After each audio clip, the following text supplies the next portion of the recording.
Good morning प्यारे बच्चों, welcome to Panchayat class YouTube channel. बच्चों, आज कक्षा क्लास आपको 11th के लिए लैब, जिसको हम कहते हैं प्रैक्टिकल कहते हैं ना, प्रैक्टिकल या लैब या आपका प्रयोगात्मक हिंदी में कहते हैं, इसका आपको lab acceleration due to gravity क्या बनाना चाहते हैं।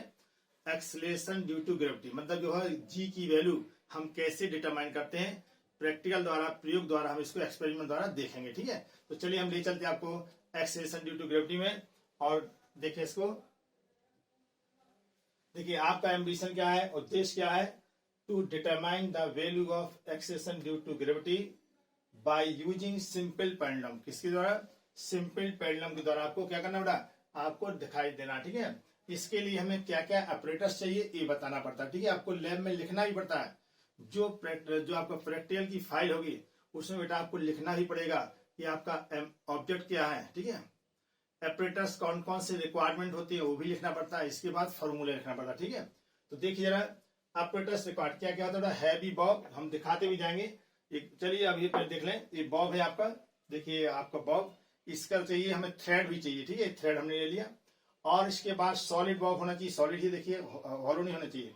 इसके बाद हैवी होना चाहिए, साइज छोटा होना चाहिए और इसमें लगभग 1.5 मीटर या 1 मीटर। ठीक है, 1 से 1.5 से ज्यादा होना चाहिए, 1.5 से 2 मीटर तक क्या होना चाहिए आपका इसकी लेंथ होना चाहिए धागे की। ये हमारा धागा है। ठीक है, इसको हम थ्रेड कहते हैं। अच्छा, इसकी विशेषता सुनिए, ये फैलना नहीं चाहिए, रबड़ नहीं ले सकते हम।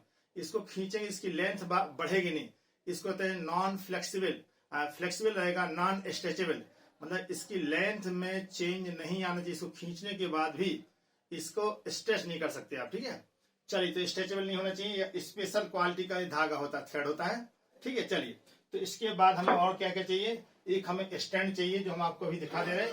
ये हमारे पास स्टैंड है और इसी से हम आपको अभी लैब कराएंगे। ठीक है, ये आपको दिख रहा होगा, ये स्टैंड है। चलिए अब देखते हैं क्या क्या और चाहिए। इसके बाद हमें क्या चाहिए, स्टॉप वॉच मतलब हम यूज कर लेंगे। वॉच घड़ी से भी यूज कर सकते हैं, स्टॉप वॉच कोई आवश्यकता नहीं, आप कैलकुलेटर से भी देख सकते हैं। ठीक है, कैलकुलेटर नहीं बल्कि मोबाइल से। ओके, अच्छा, रिजिड बेस होना चाहिए। ये देखो बेटा, ये हिलना नहीं चाहिए, ये वाला ये रिजिड बेस होना चाहिए, इसको हिलना नहीं चाहिए, इसलिए इसको हम वेट रख देंगे ताकि हिले ना। वर्टिकल स्टैंड होना चाहिए, वर्टिकल स्टैंड कहलाता है। मीटर स्केल होना चाहिए जो हमारे पास है, मौजूद होगा। ये सब बेटा हमें आवश्यकता पड़ेगी। ये है देखो बेटा मीटर स्केल, एकदम ये देखो मीटर स्केल जो आप लोग यूज करते हैं उसमें और इन दोनों में बेटा बहुत अंतर होता है। इसको कहते हैं साइंटिफिक मीटर स्केल। कौन सा? वैज्ञानिक या साइंटिफिक। और साधारण में क्या होता है, साधारण और साइंटिफिक में दोनों में थोड़ा अंतर होता है। साधारण जो होता है हमारा, उसमें क्या होता है, यहां पर देखिए, वहां पर आप देखा होगा जीरो के पहले कुछ गैप रहता है। आप देख सकते हैं जीरो के पहले कुछ जगह खाली रहेगी, इसमें जीरो कटा रहता है। यही है साधारण पैमाना और साइंटिफिक पैमाने में डिफरेंस। ठीक बच्चों, ये तो हमने आपको जो चीज रिक्वायरमेंट है उसको हमने दिखाया। हाँ बेटा, अब चलते हैं इसका प्रिंसिपल क्या होता है, क्या इसका फॉर्मूला है, इसके बारे में आपको बताते हैं। ठीक है, तो फॉर्मूला आपको मालूम होना चाहिए। देखिए बेटा, एक प्रिंसिपल है आपका, कहता है if effective length of the simple pendulum is L. Effective length है बेटा एक्सेलरेशन ड्यू टू ग्रेविटी को हमने जी मान ली, small G, at that place, then time period T. T की वैल्यू बेटा आपने ये फॉर्मूला पढ़ा होगा, T is equal to 2 pi under L by G होगा। और यहां से इसको स्क्वायर कर दी, क्या लिखा बेटा आपको, स्क्वायरिंग। जैसे आप स्क्वायर करेंगे, तो जैसे हम स्क्वायर करेंगे तो कितना बेटा स्क्वायरिंग लिख सकते हैं आप, स्क्वायर। जैसे हम स्क्वायर करेंगे तो आप देखेंगे T square is equal to कितना होगा, 4 पाई स्क्वायर एल बाई जी। ठीक है, हमें जी निकालने को आता है तो जी का मान होगा 4 pi square L by T square. ये हमारा फॉर्मूला आ चुका है, यही हमारा प्रिंसिपल है। ठीक है, अब इसके लिए हम क्या करेंगे, आप कैसे फॉर्मूला है इसको थोड़ा आपको डिसाइड करना पड़ेगा। इसके लिए हम आपको बताते हैं कि कैसे हमारा फोर्स लगता है, फॉर्मूला आता कैसे है। एग्जामिनर बेटा आपसे पूछता है कि फॉर्मूला बेटा कैसे आया, जरा इसका कुछ प्रिंसिपल बता सकते हैं। तो तुरंत हम बेटा इसको अभी बताते हैं इसका प्रिंसिपल। देखिए आपने देखा होगा, एक ये हमारा क्या है बेटा, ये है आपको रिजिड बेस। यहां पर हम क्या लेंगे, एक थ्रेड लेंगे, ये बॉब है। अच्छा, इसको हमने थोड़ा सा मीन पोजीशन से थोड़ा सा डिस्प्लेस करेंगे। तो हमने इसको डिस्प्लेस किया,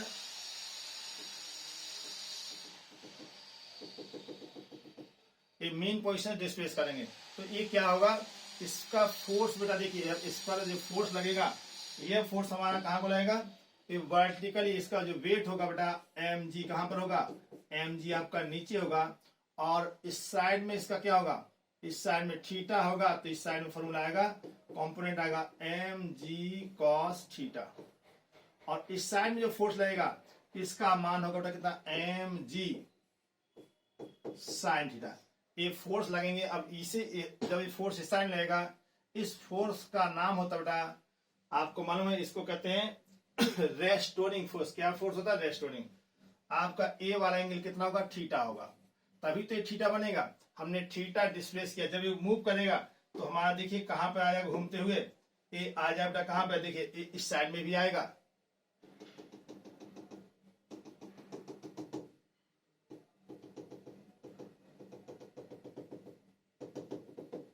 इस प्रकार ये जो है क्या होगा, मूवमेंट करेगा इससे, और ऐसे चम में आपका क्या करेगा, मोशन करेगा। जितना थीटा है तो थीटा यहां भी होगा, लेकिन धीरे धीरे, क्योंकि हमें मालूम है ईयर का फ्रैक्शन होता है, जिससे कारण का तो इसका जो थीटा की वैल्यू कम होती जाएगी।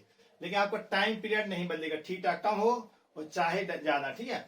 अब इसी से आपको फॉर्मूला बेटा निकलता है, ठीक है। तो क्या फॉर्मूला बन जाएगा, आप देखेंगे, आपने पढ़ा था एक्सप्रेशन क्या था, रेस्टोरिंग फोर्स। आपका तुरंत एक फॉर्मूला बनेगा, रेस्टोरिंग फोर्स, फोर्स क्या होता है, mg sin थीटा। क्या होगा, mg sin थीटा, ठीक है। अब यहां से आपको एक फॉर्मूला बन जाएगा, और ये mg sin थीटा। थीटा आपका छोटा होता है, सिंस थीटा का मान क्या होता है, सिंस थीटा इज स्मॉल। जब थीटा बेटा हमारा स्मॉल होगा तो आप समझ गए होंगे क्या आएगा, इफ थीटा क्या होता है, थीटा इज स्मॉल, छोटा मान ली, बहुत छोटा है, देन साइन थीटा क्या होगा, देन साइन थीटा जो हमारा बनेगा तो कितना बन जाएगा, आप देखेंगे। तो साइन थीटा को, थीटा को कहते हैं एक्स बाई कितना, आर का अपॉन रेडियस, इसको आर कहेंगे, इसकी इफेक्टिव लेंथ एल है, तो एक्स बाई एल हो जाएगा। यहां से कितना है बेटा आपको फॉर्मूला, एक्स बाई एल हो गया। और यहां से आपको इसको क्या लिखें, एम इंटू ए, क्या लिखा था, यहां से आएगा m g sine theta x by L आएगा, और यहां से आएगा एम इंटू कितना ए, एम से एम कैंसिल हो जाएगा। ए है एक्सलेशन, कितना बेटा, एक्स इक्वल टू, और रेस्टोरिंग फोर्स से माइनस का साइन होता है, हमने लगा दिया, g by L into x आ गया। इसको बेटा कंपेयर करते हैं, यहीं से आता है ओमेगा स्क्वायर एक्स से। यहां से टी कितना आएगा, टी का मान आएगा 2 पाई, कंपेयर करिए तो ओमेगा का मान होगा जी बाई एल, ठीक। और इसी को ओमेगा क्या लिखा, 2 पाई बाई टी, ठीक है। टी का मान 2 पाई अंडर कितना आएगा, एल बाई जी। ये बेटा फॉर्मूला आता, ठीक है। इतना आपको बता दिए, बहुत कुछ जानकारी हो गई। चलिए अब हम आगे बढ़ते हैं इसमें।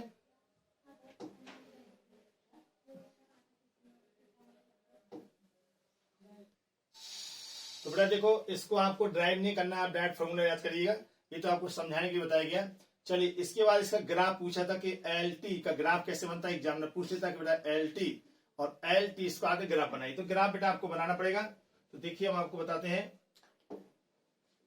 चलिए ग्राफ देख लें। तो ग्राफ बेटा देखिए, आप देखेंगे, आपने क्या लिखा, अभी आपने पढ़ा T is equal to 2 pi under root L by G पढ़ा ना, देखिएगा ध्यान से। इसका स्क्वायर के T square is equal to 4 pi square L by जी, ठीक। चूंकि since 4 pi and G are constant, जो भी होगा जहां पर होगा वो कांस्टेंट कहलाते हैं, ठीक है। आर कांस्टेंट, जब ये कांस्टेंट है जहां के लिए एक्सप्लेन कर रहे हैं, तो यहां से गए टी स्क्वायर प्रोपोर्शनल टू कितना, ए आपका आएगा एल, ठीक है। अब ए आपने देखा कि दो वेरिएबल है, एक है आपका एल और दूसरा क्या, टी। तो कॉमन चीज का जो भी ग्राफ आता है आपको याद होगा, Y square equal to 4x, याद है किसी को, चलिए नहीं याद है कोई बात नहीं। तो इसमें जो Y square equal to 4x, इसको कहते हैं पैराबोला, क्या कहते हैं बेटा, पैराबोला बोलते हैं। तो इसका जो ग्राफ बनेगा L square T square L का, ये वो बनेगा पैराबोला। पैराबोला बनता किस तरह का, तो देखिए, तो यहां से देखो बेटा, ए है आपको एक साइड में एल दिखा दें और एक साइड में दिखा टी स्क्वायर, तो यहां से अब टी, तो हमें यहाँ से एल और टी स्क्वायर, तो इसका कितना किस प्रकार बनेगा, पैराबोला, किस साइड में मुड़ेगा, तो आप देखेंगे ये बनेगा आपका ऐसे बनेगा। देखो ना ये ग्राफ हम बताना टी स्क्वायर और एल में, तो चूंकि टी स्क्वायर एल तो ये सीधे सीधे बढ़ रहा, इसको प्रोपोर्शनल कहते हैं। वास्तव में यहाँ टी होना चाहिए, तो हमें देखिए यहाँ अंडो करके यहाँ क्या आना चाहिए आपका, चलिए यहाँ टी ग्राफ होना चाहिए। जब टी में ग्राफ होगा तो उस साइड में ग्राफ हमारा मुड़ता है जिस साइड में लीनियर पावर होती है, ठीक है। तो यहाँ लीनियर कौन सा बेटा, एल है, टी स्क्वायर लीनियर नहीं है, तो ग्राफ हमारा इस प्रकार बनेगा। ग्राफ ऐसे ही बनेगा, ये है एल और टी ग्राफ। अब देखिए और स्ट्रेट लाइन भी बन सकता है, और देखिए यदि ग्राफ बेटा यहाँ पर ऐसे बनाना है, किसमें किसमें टी स्क्वायर दिखाना और यहाँ एल में, तब ग्राफ क्या होगा, स्ट्रेट लाइन। जैसे जैसे एल बढ़ेगा वैसे वैसे टी स्क्वायर बढ़ेगा, ठीक है, टी नहीं टी स्क्वायर बढ़ेगा, इसका ग्राफ क्या होगा, एकदम बेटा स्ट्रेट लाइन प्राप्त होगा, ठीक है। तो कैसे ग्राफ प्राप्त होगा, एल और टी स्क्वायर का जो ग्राफ होगा वह स्ट्रेट लाइन होगा, जबकि एल और टी का ग्राफ क्या होगा, पैराबोला होगा, ठीक है बच्चों। तो ये था आपका ग्राफ। अब हम चलते हैं, आपको आगे बढ़ाते हैं। अब इसके लिए टेबल हमें बनानी पड़ती है, ठीक है। टेबल कैसे बनाते हैं, चलिए देखिए क्या है आपके सामने, the table for effective length and L and the time period of T. अब यहां से बेटा आपको ये सब भरना पड़ता है। तो देखिए जो हमारा बॉब है इसकी रेडियस हम इसको उससे निकालेंगे, और रेडियस के लिए हम आपको टेबल बाद में बनाएंगे कभी, क्योंकि आपको एग्जाम में तो लिखना पड़ता है, उसको बनाना पड़ता है। इसको कैसे बेटा, इसको वर्नियर कैलिपर्स की सहायता से इसको क्या करते हैं, इसका डायमीटर निकालेंगे। यह डायमीटर आपको कितना आता है, 2.4 सेमी। तो इसकी बच्चों रेडियस कितनी हो गई, 1.2 सेंटीमीटर इसकी रेडियस होगी। तो हम इसकी रेडियस सीधे लिख देंगे यहाँ पर 1.2 cm, ठीक है। इसके अब हम क्या करना है, इसके बाद हमें समझने वाला मैटर है। अब देखो बेटा जो इफेक्टिव लेंथ है, हमें इफेक्टिव लेंथ कहां से होता है, हुक से। ये आपको दिख रहा है ना, ये नॉब दिख रहा है, यहां से इस थ्रेड की लेंथ हमें लेना पड़ेगा। कितना लेना पड़ेगा, ये आप एक बार 100 सेमी लीजिएगा, एक बार 90 सेमी लीजिएगा, और एक बार ले लीजिए 80 सेमी, ठीक है। इफेक्टिव लेंथ लीजिएगा, तो ये ध्यान दीजिएगा। अब नापते कैसे, थोड़ा आपको ये भी सीखना बहुत जरूरी है कि हम कैसे इसको मेजर करते हैं। देखिए बेटा ये मीटर स्केल हमारे पास, और मीटर स्केल है, तो इसको हम यहां से ऐसे पकड़, देखिए कैसे नापते हैं। मेजर आपको दिख रहा होगा, यहां से बेटा इसको ऐसे मेजर करें, देखिएगा इसको यहां से सब चिपक जाने दीजिएगा, ठीक। अब इसके बाद इसको खींचते जाइए। हमें कितना चाहिए, पहले आपको 100 cm, तो 100 cm का मतलब हुआ 98 पॉइंट कितना, 98.8, ये आपका हो गया। क्यों इतना, हाँ इसको बताएं कि हमको क्यों 98.8 लेंगे, इसके थोड़ा रीजन जानिए। देखो बेटा यहाँ पर हमने लिखा रेडियस कितना है 1.2। जब हमारी इफेक्टिव लेंथ, देखो length of thread with hook, length of thread हम इतना यूज करेंगे, इतना मानेंगे, कितना मेजर करेंगे कि हमारा हल करने पर इफेक्टिव लेंथ 100 cm आ जाए। यहाँ कितना है बेटा, 100 सेंटीमीटर यहाँ पर आना चाहिए, 100 cm। जब ये 100 cm आ जाएगा तो आप समझ गए होंगे 100 में से कितना 1.8 को क्या करना पड़ेगा, आपको सब्ट्रैक्ट करना पड़ेगा। इससे क्या फायदा है, हमें क्यों हम 100 cm ले रहे हैं बेटा, इससे कैलकुलेट 100 के स्क्वायर सबको आता है, 9 के स्क्वायर सबको आता है, 8 के स्क्वायर सबको आता है, लेकिन 92.7 के स्क्वायर किसी को याद नहीं है।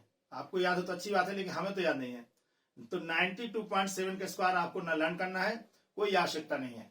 इफेक्टिव लेंथ कितनी होती है बेटा, इफेक्टिव जो लेंथ होना चाहिए वो होना चाहिए 100 cm होना चाहिए, 90 cm होना चाहिए, और 80 cm 70 cm, तो आपके आंसर एग्जैक्ट आएंगे, ठीक है बच्चों। इसलिए हम ऐसा करा रहे हैं, नहीं तो आप कैलकुलेशन में फंसे रहेंगे और आपको कॉन्सेप्ट भी पता नहीं चल पाएगा, और आपका आंसर हमेशा रॉन्ग आएगा। उससे बचाने के लिए हम आपको कितना लेंगे, इसको रेडियस कितने 1.2, तो 1.2, ठीक है। अब हमें क्या बेटा, ये हमारा देखो थ्रेड गया, चलिए तो देखिए इसको हम कितनी लेंथ बेटा यूं करेंगे, यहां देखिए 90, तो उसको सब्ट्रैक्ट करिए, 100 में से 1.2 सब्ट्रैक्ट करेंगे, कितना आएगा 98 पॉइंट कितना आएगा 8 आएगा।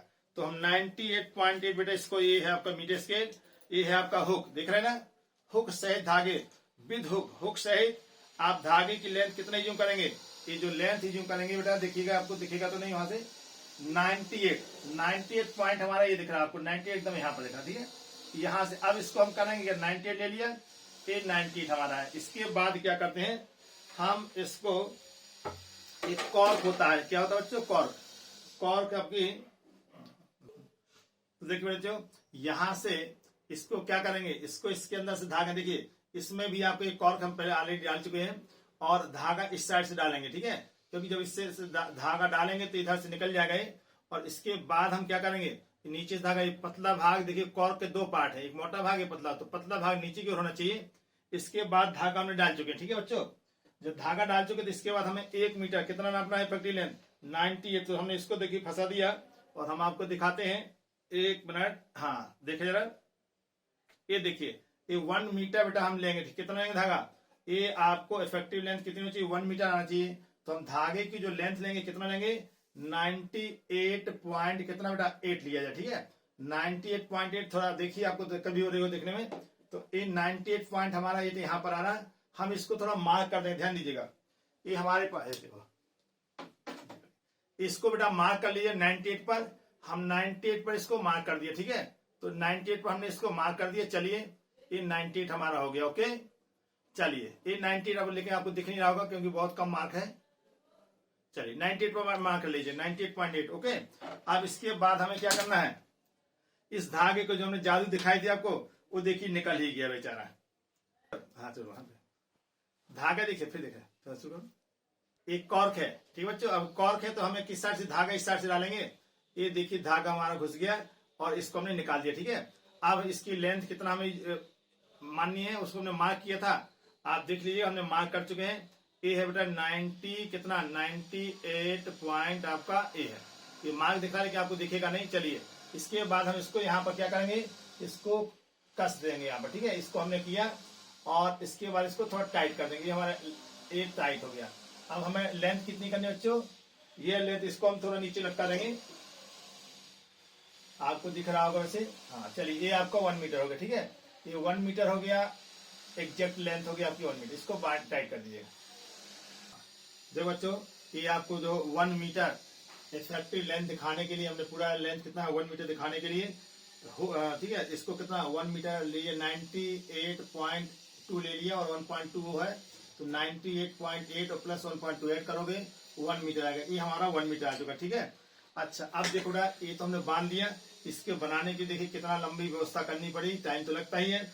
अब देखिए हम इसको ऑसिलेशन दिखाएं। देखो ऑसिलेशन क्या होता है, 1 ऑसिलेशन का मतलब होता है, देखिए बॉब हमारा इधर जाएगा, इधर से लौट के इधर आएगा, और फिर मिडिल में आ जाएगा, इसको हम कहते हैं बेटा 1 ऑसिलेशन, ठीक है।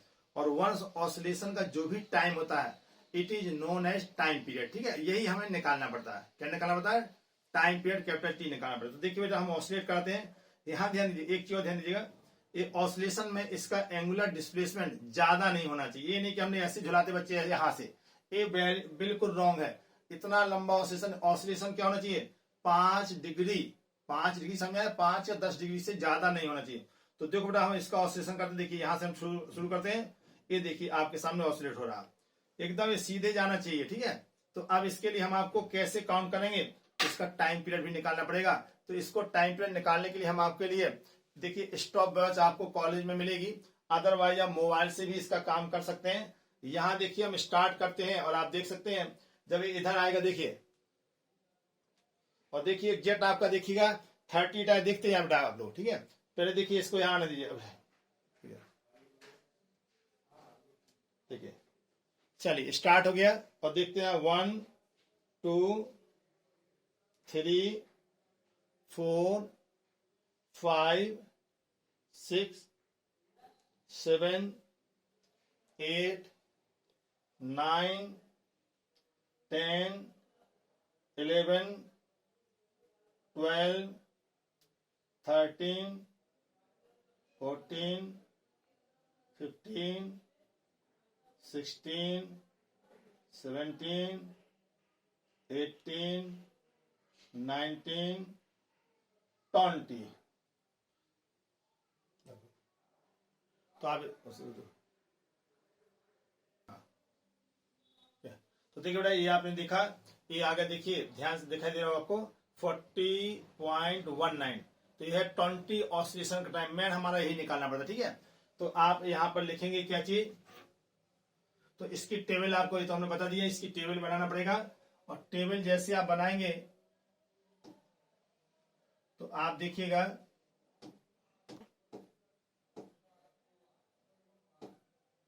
चलिए तो टेबल आपकी बेटा बन चुकी है, यहाँ पर देखिए इफेक्टिव लेंथ कितना होगा आपको विद हुक, ए होगा, ए आएगा तो 80 कितना सीएम ऊपर लिखा है, इसे सीएम लिखने की आवश्यकता नहीं है, 100 सीएम। नंबर ऑफ ऑसिलेशन कितना एन, एन का मान हमने कितना दिया बेटा, हमने ऑसिलेशन लिया 20 ऑसिलेशन। ओके, टाइम कितना लगा इसका, ये आया था 40 सेकंड, टाइम सेकंड हो गया, बताना पड़ेगा। चलिए तो इसको बेटा देखिए थोड़ा आपको टेबल कम दिख रही होगी, हम टेबल थोड़ा यहां ले दिया है। चलिए तो देखिए 40 सीएम हो गया, इसके बाद टाइम और टाइम पीरियड कितना होगा, टी की वैल्यू जो आएगी ये आएगा 40/20 दैट मीन्स 2, तो 2 सेकंड आगे यहां लिख देंगे। मीन की आवश्यकता नहीं, टी स्क्वायर कितना होगा आपको 4 सेकंड, ठीक है, 2 का स्क्वायर करेंगे आपको 4 आएगा। चलिए ए तो हमने किसके लिए लिया, 100 सीएम के लिए लिया। अब हम क्या करेंगे ना, 88 था बेटा, तो हम 90 लेंगे, इफेक्टिव लेंथ कितना लेंगे 90, ठीक है। 90 लेने के लिए हमें लेना पड़ेगा 88.8 लेना पड़ेगा, ठीक। चलिए तो हम इसके फिर लेते हैं और इसके लिए क्या आपका आएगा उसको भी बताते हैं। तो देखो इसको क्या करेंगे, अब यही हमारा एफएस लगा हुआ है, इसमें कुछ चेंज नहीं करना। हम क्या करेंगे, इसको 10 सेंटीमीटर क्या कर देंगे, कम करेंगे। 10 करेंगे तो जो भी आपका टाइम पीरियड है उसको हम निकालेंगे। देखिए 10 सी, अब हम कितना लेना है 88.8, तो देखिए हम आपको दिखा दें 88.8, ये देखिए आपका 88.8 आ रहा, थोड़ा आपको नहीं दिख रहा होगा, बहुत छोटा है, देख रहे हैं, बस इसको आप नाप लीजिएगा और एप्रेटस करिएगा। ये है बेटा, थोड़ा देखिए ये 88.8, आपका 88.8 आ गया, बस यहाँ पर हम रोक देंगे इसको। 88 पॉइंट आप भी देख लीजिएगा, 88 पॉइंट पर सेट कर लीजिए, ठीक है, 88.8, ठीक है बच्चों, ये हो गया। अब इसको हम यहाँ पर बांध देंगे बढ़िया से ताकि ये निकले ना हमारा। चलिए इसके बाद देखिए हम एक बार फिर इसको रोटेट करते हैं और स्टॉप वॉच से इसको फिर आप रीसेट करके दोबारा चालू करेंगे। इसको रोटेट नहीं करना चाहिए, देखिए स्थिर हो गया, रेस्ट में आ गया। अब हम इसके बाद क्या करें बच्चों, इसको फिर ऑसिलेट कराएंगे, ठीक है। ऑसिलेट कराने के बाद इसका फिर टाइम पीरियड निकालेंगे।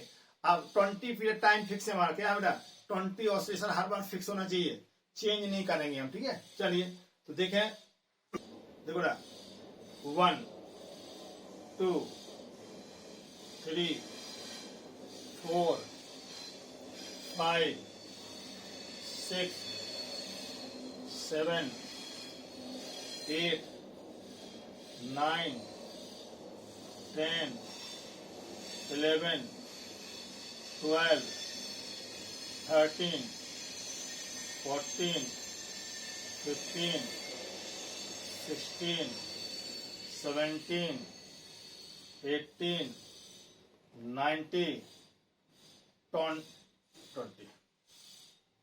देखिए इसका बेटा आना चाहिए 38 सेकंड, देखिए आपको दिखाई दे रहा होगा 38 सेकंड आना चाहिए। तो 30 बिल्कुल यही आया कि नहीं, देखिए 38.34, 30.5 आ गया, ठीक है। तो 38 आ गया, यही आना ही चाहिए।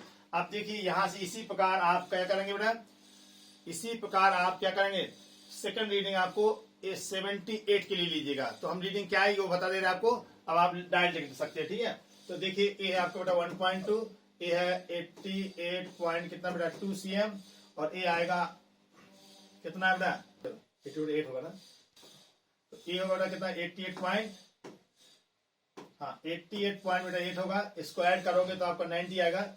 इसके बाद 20 ऑसिलेशन यहाँ लिखेंगे, टाइम कितना है बेटा 38 सेकंड आया, डिवाइड करोगे तो यहाँ से टी आएगा कितना 38/20। इसके बाद हम क्या करेंगे, और दूसरी रीडिंग भी बेटा हम बता दें, ये आपका 1.2 कितना रहेगा 1.2, ये आएगा 78 पॉइंट कितना बेटा, ये आपका 8, इसको लिखेंगे कितना 80.0, और ये आएगा 20 ऑसिलेशन, और यहाँ पर कितना आएगा 36 बेटा आएगा, इसको कैलकुलेट करिएगा आपका 36। दूसरी रीडिंग हम आपको भर दे रहे हैं यहाँ पर,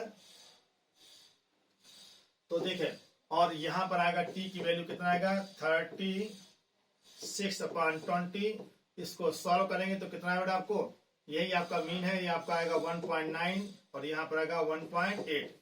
अब देखिए बेटा इसके स्क्वायर करिए, 119 के स्क्वायर 370 कितना 361, ये होगा 3.61, जो दिख नहीं रहा होगा आपको।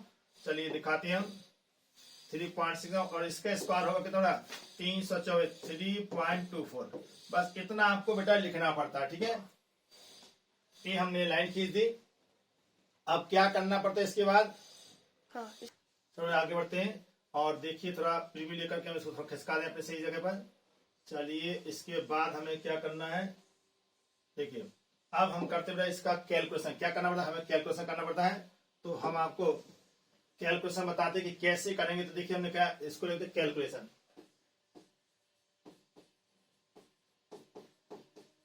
और किसके लिए, फॉर फर्स्ट। देखिए बेटा कैलकुलेशन फॉर फर्स्ट में, देखिए कैलकुलेशन किसके लिए है, for number 1 for first measurement, जो हमने पहले मेजरमेंट लिया इसके लिए कैलकुलेशन। देखिए आपने पढ़ा था बेटा कितना, हमने जी पढ़ा था, जी इज इक्वल टू क्या था, फर्स्ट के G1 equal to 4 pi square L by कितना था, टी स्क्वायर, ठीक है, L1 बाई टी स्क्वायर। इसके बाद इसमें हम वैल्यू रखेंगे, तो 4 पाई की वैल्यू बेटा 22/7 रखोगे, इसका स्क्वायर करेंगे आप, और इसके बाद L बाई टी, L कितना था हमारा, L था 100 cm और नीचे था बेटा टी का मान आया था 4। इतना इसको सॉल्व कर लीजिएगा तो ये आएगा बेटा, देखिए 98 और कितना है बेटा, इसको सॉल्व करने के बाद कैलकुलेशन करिएगा आप लोग, आपका आंसर आएगा 987.7 सेंटीमीटर पर सेकेंड स्क्वायर आएगा, और जिसको हम लिख सकते हैं 9.877 मीटर पर सेकेंड स्क्वायर, ठीक है। ये तो था कैलकुलेशन फर्स्ट के लिए। फॉर सेकेंड रीडिंग ये फर्स्ट हो गया, फॉर सेकेंड मेजरमेंट, फॉर, तो देखिए बेटा इसके बाद हम सेकेंड मेजरमेंट के लिए बताएंगे, for second measurement, second measurement एक हम, ठीक है, मेजरमेंट बेटा एग्जाम में ये सब लिखना पड़ता है, ठीक है। तो G2 कितना आएगा, G2 का मान आएगा 4 पाई स्क्वायर L2 बाई कितना बेटा, T2 स्क्वायर, और यहाँ पर वैल्यू रखेंगे 4 पाई की वैल्यू 22/7 रखेंगे बेटा, और स्क्वायर करेंगे। L2 कितना है आपको, हमने 80 माना था, तो 80 अपॉन कितना T था, T हमने सॉल्व किया था पीछे टेबल, आपको याद होगा टी में T की वैल्यू आई थी बेटा कितना, 1.9 कितना था, आपने कैलकुलेट किया होगा। चलिए बेटा आपने कैलकुलेशन किया होगा। तो सेकंड रीडिंग हमारी किसकी थी, 100, यहाँ हमने देखा था आपको, यह रीडिंग बेटा कितने के लिए थी, आपको याद होगा, ये रीडिंग हमने 100 के लिए ली थी पहले, 100 के बाद कितना 90, तो 90 बाई टी स्क्वायर, टी की वैल्यू कितना थी बेटा आपको, ये जो आपका आया था 3.71, देखिएगा उसमें टेबल में इतना आया था, ठीक है। अब इसके बाद 4 इंटू इसको सॉल्व करिए, 22,484 और अपॉन 749 करोगे, गुणे 90 अपॉन कितना 3.71 cm पर सेकेंड स्क्वायर आएगा। इसको बेटा जब हम कैलकुलेट करेंगे तो आपका कितना वैल्यू आएगा, 9.85, डेसिमल काफी दिख रहे हैं, इसको थोड़ा हटा दें, तो कितना 9.85 मीटर पर सेकेंड स्क्वायर। ये था बेटा सेकंड कैलकुलेशन के लिए। और हमें क्या करना पड़ेगा, तीसरा भी आपको रीडिंग लेना है, तो उसको भी हम सॉल्व करेंगे। क्या लिखेंगे, फॉर, ये सब करके दिखाना पड़ता है एग्जाम में। थर्ड में फॉर थर्ड मेजरमेंट,